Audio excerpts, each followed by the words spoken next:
It is probably the most annoying thing you own. You spend good money on a sleek, razor-thin laptop that weighs almost nothing, slips into a bag, and looks like the future. And then, to keep it alive, you have to drag along this, a heavy, clunky, rectangular brick. It gets hot. It traps people's feet. It hogs the last free socket on the power strip. But have you ever actually stopped and asked why? Why is there a lump in the middle of the cord at all? Why can't you just run a plain wire from the wall to the computer the way you do with a lamp, a kettle, or a toaster? The answer is hidden inside that black box, and it is far stranger than you'd think. That brick isn't just a plug, it is a miniature power station, a translator between two languages of electricity and a bodyguard, all crammed into a slab of plastic. We're cracking it open to find out exactly what happens inside your laptop charger.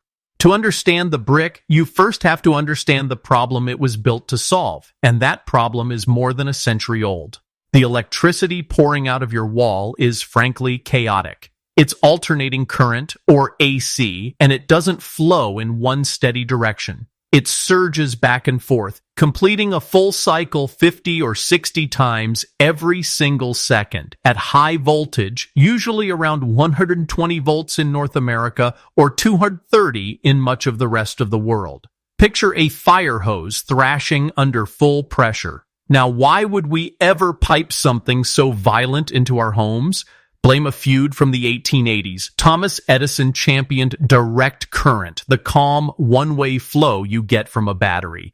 But his rivals, Nikola Tesla and George Westinghouse, backed alternating current, and they won what history calls the War of the Currents. The reason was simple. AC can be pushed to enormous voltages and shipped across hundreds of miles of wire with very little energy lost, then dropped back down for safe use at your house. That trick relies on a device called a transformer, and a transformer only works on current that is constantly changing. Direct current, sitting still in one direction, simply won't pass through one. So the grid runs on AC, and it always will. The trouble is, your laptop is the opposite kind of creature.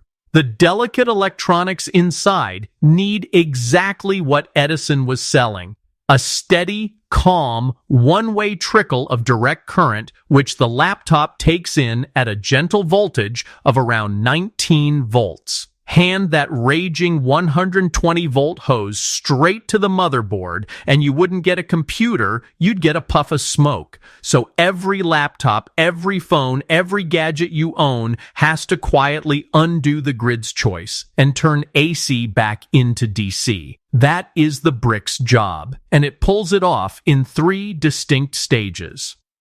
The first stage happens the instant power steps through the door. It slams into a component called a bridge rectifier, which is really just 4 tiny one-way valves called diodes, wired into a clever loop. Picture 4 traffic guards posted at an intersection. No matter which direction a car comes barreling in from, the guards wave it onto the same one-way street.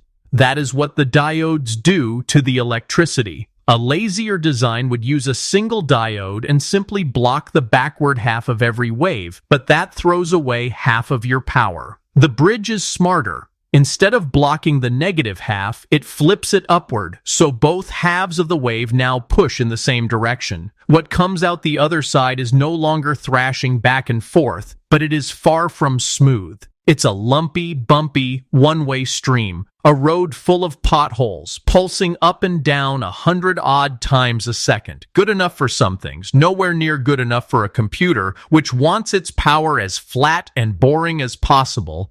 That is where the biggest part inside the box comes in, the capacitor. You've almost certainly seen one without knowing it. Those little cylinders that look like miniature soda cans soldered to a circuit board. A capacitor is a tiny store of electricity holding energy in an electric field between 2 thin plates. Here, it works like a reservoir behind a dam.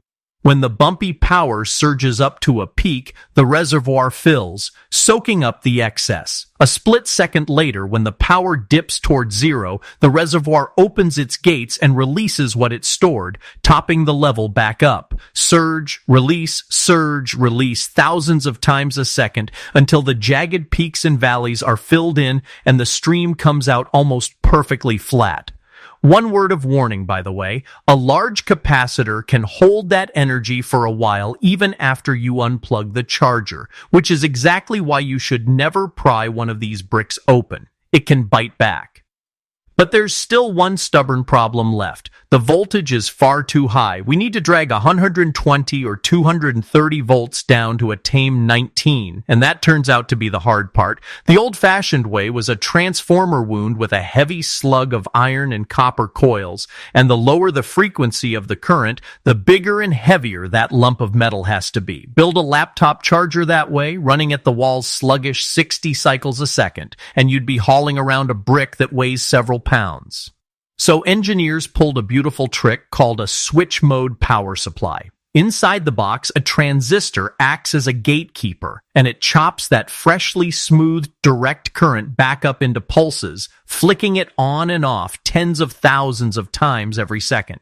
It sounds insane. We just worked so hard to smooth the power out, and now we're deliberately shredding it again. But remember the rule from earlier. A transformer needs current that is constantly changing, and it shrinks dramatically as the frequency climbs.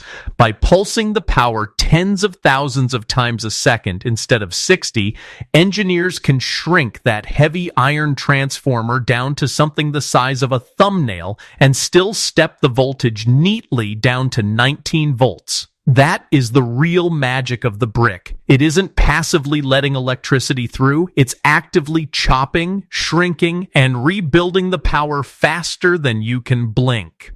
None of this is perfectly efficient, though. Some of that energy always leaks away as heat, which is exactly why the thing grows warm in your bag.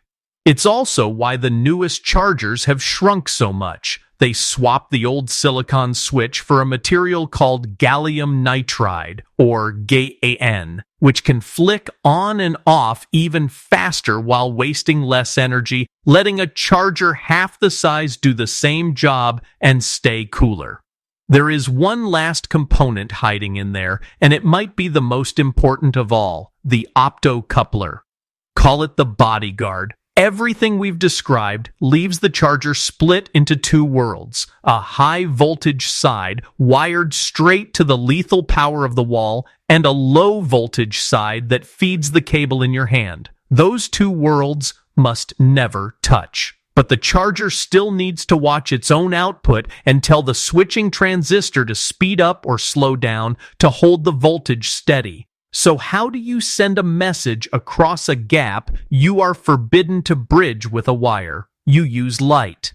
Inside the optocoupler, a tiny LED on the safe side flashes a signal to a light sensor on the dangerous side, passing information across the divide on a beam of light with no electrical connection at all. If anything goes wrong, that barrier keeps the wall's deadly current from ever jumping across to you or your computer.